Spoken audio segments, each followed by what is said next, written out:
Hi folks, Jeff Rugrock here. This is the first of two videos regarding riser diagrams, otherwise known as stack diagrams or stack elevations.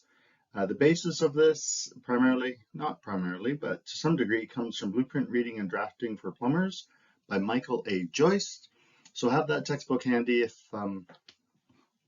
if that's helpful to you and if you own it. A couple of things we're going to be going over, vents, soil stacks, waste stacks, vent stacks, trap arms, building drains, sewers, cleanouts, just to give you an idea of what's coming. Again, the chapter refers to them as risers, but really we're talking about stacks here. Primarily vertical piping system, non-potable or drain, waste, and vent, if you wish. It includes horizontal aspects of a vertical system. And what I mean by that is horizontal aspects of a vertical system, just because a stack has an offset in it, to some degree, it's still part of considered a vertical stack assembly. Generally speaking, it runs between floors of a building, multi-level buildings, including a basement. So in plumbing speak, the first floor is the first floor with plumbing in it, which would be the basement, and then on up through there. So stacks run up through multiple levels as a rule. This is an isometric-ish drawing of what one might look like, right out of the Delmar Cengage learning book. There's a vent through roof, and then this roof, here, that it passes through.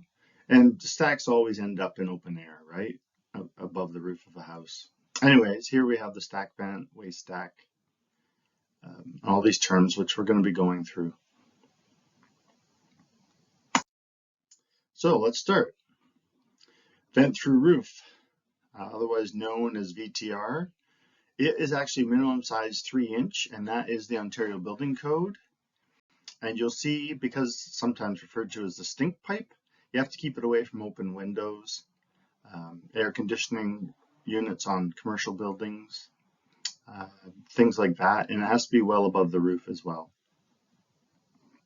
But minimum size 3-inch, just so it doesn't plug up with the humidity coming out of it, doesn't ice up in the winter and plug it. Frost closure is the word.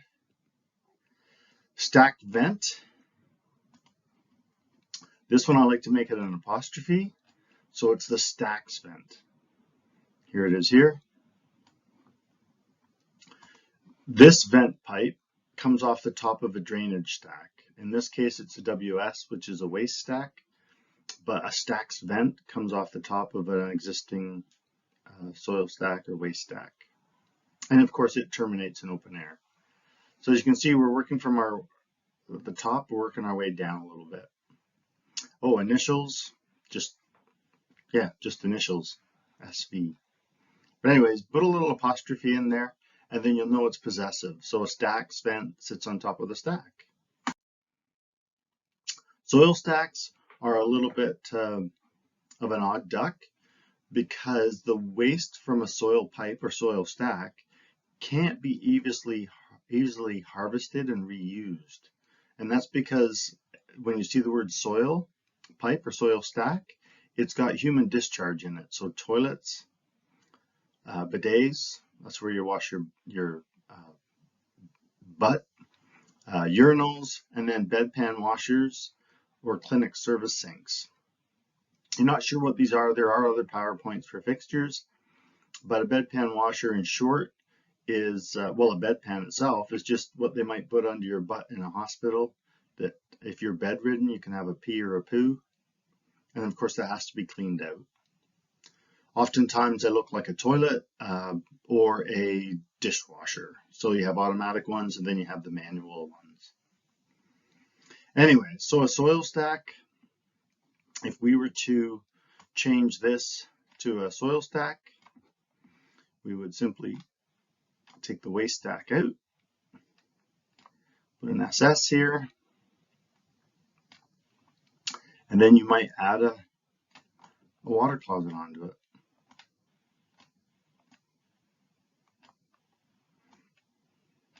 Done.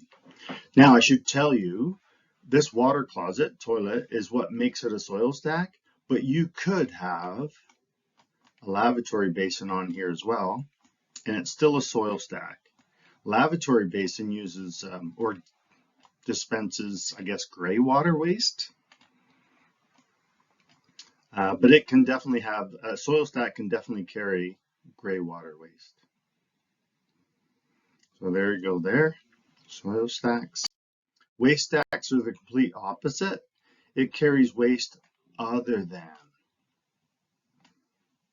a sanitary unit. So no human discharge is permitted. Nothing. So in this case, if you were to put a toilet on here, it would become a soil stack. So you absolutely cannot do that. But you can have soap and bubbles, sometimes called gray water.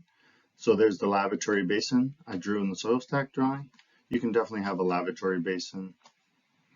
You could have a kitchen sink.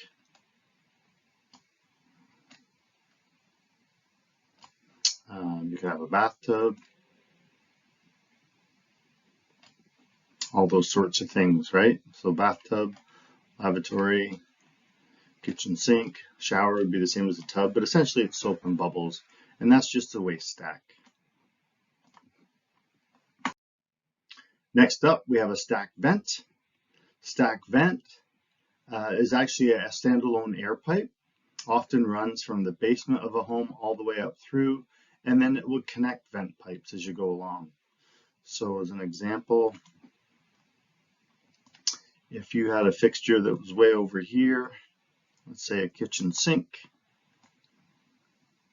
double kitchen sink, and you had to put a separate vent on it,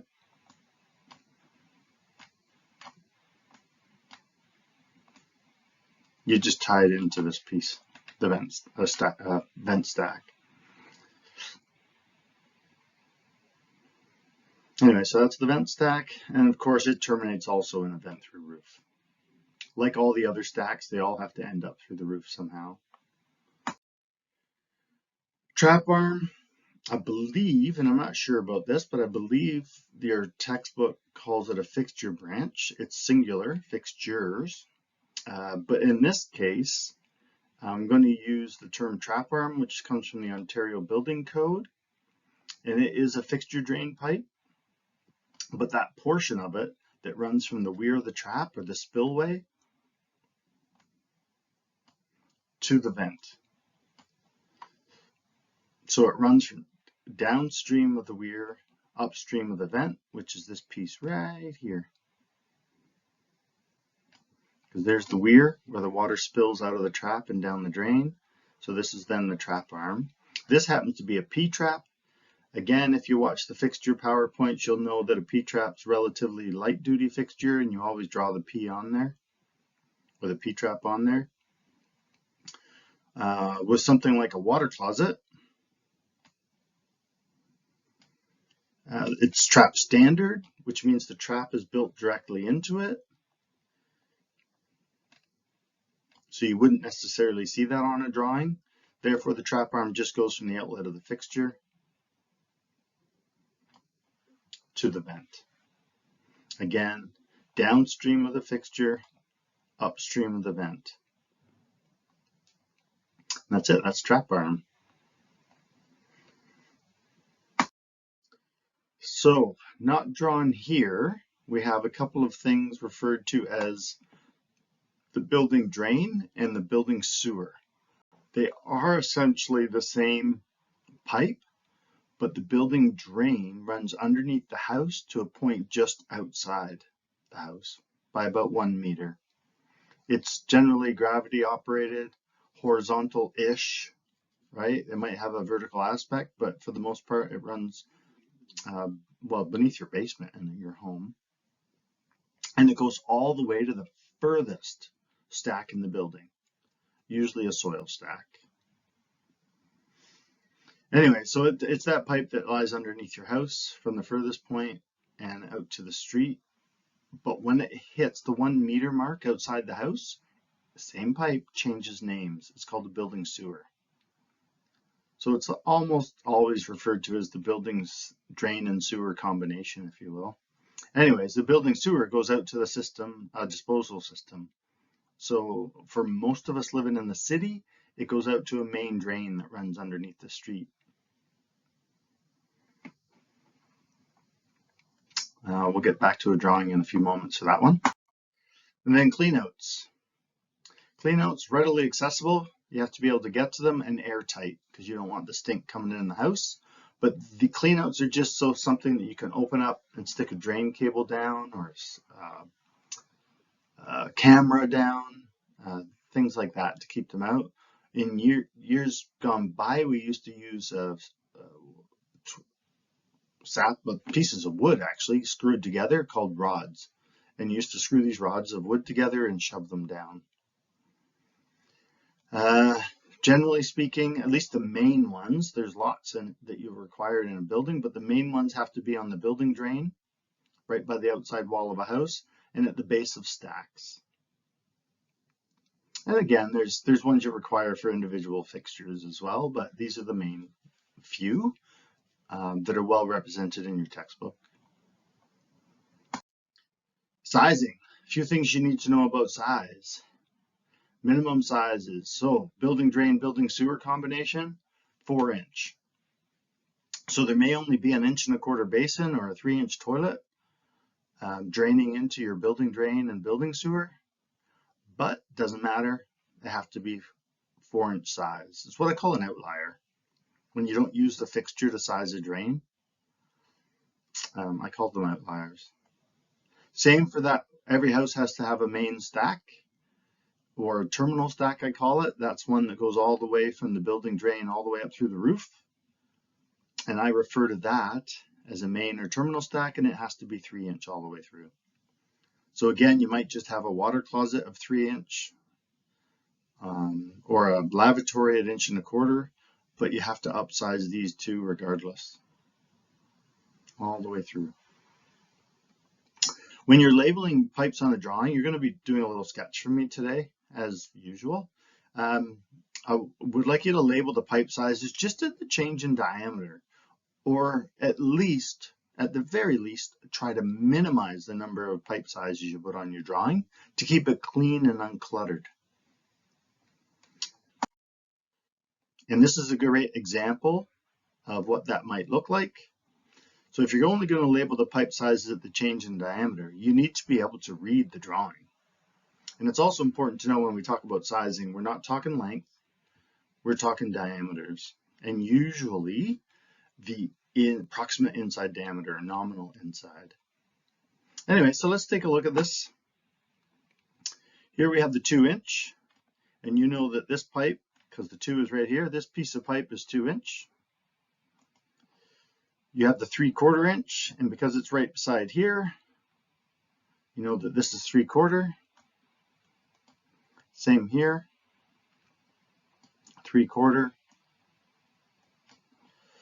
Then you've got 1-inch here, 1-inch here, and then because this is nested right in the corner, you know that both of these pieces are 1-inch. Right? See how it's nested in the corner there? Makes it real simple to identify both pipes, simply because it's confusing. So you would assume it goes to both, not just one of them. And then you've got, what color we got here? 1.5 inch, so this would be 1.5 inch. So the question becomes, what size is this pipe? And what size is this pipe? They're not labeled. And to be honest, they don't have to be. Because the flow of water is coming in this way, this is a distribution system, not a drain, right? You want to stay as large as possible for as long as possible so that all of these fixtures, these first few fixtures that come off, the upstream fixtures get enough water. Therefore, No, I guess I could have just used those. It's 2 inch all the way through. It stays 2 inch until you're told otherwise. So it's sometimes what I refer to, stay with the most stringent, the most pain in the butt sizing or application of the code.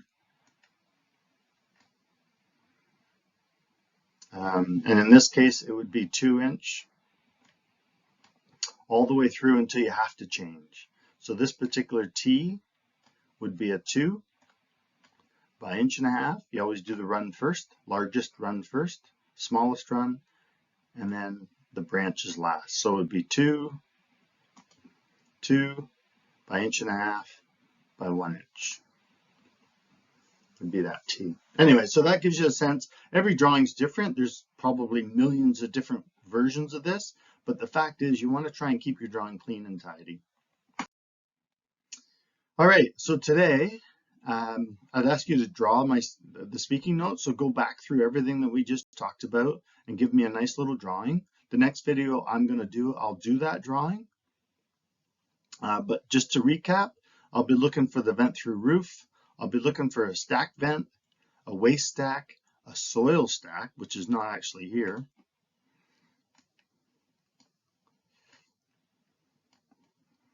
What else would I be looking for?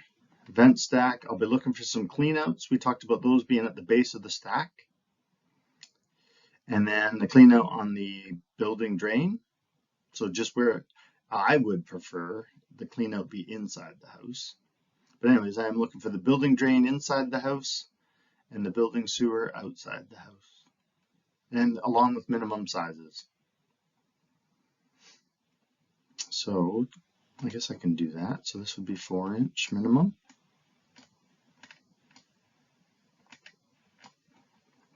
And because we're not dealing with minimum sizes, I would also put 4 inch here.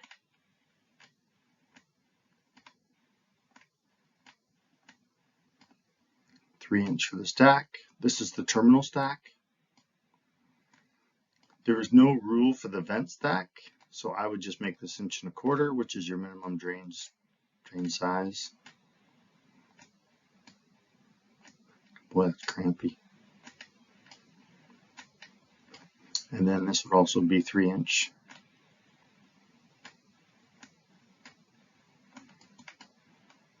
So this fitting here would actually be a bit of an odd duck. It's a Y. And because our terminal stack is the waste stack, this would be 3 inch. Because our vent through roof is 3 inch, this would be 3 inch. But this would be, for the vent stack, would be 1.25 inches.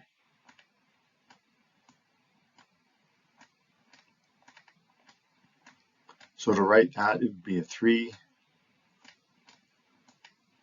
which would be the largest run, by 1.25 inches, which would be the smallest run. And then the branch is always last. I'm going to run out of room here, but that would be a Y.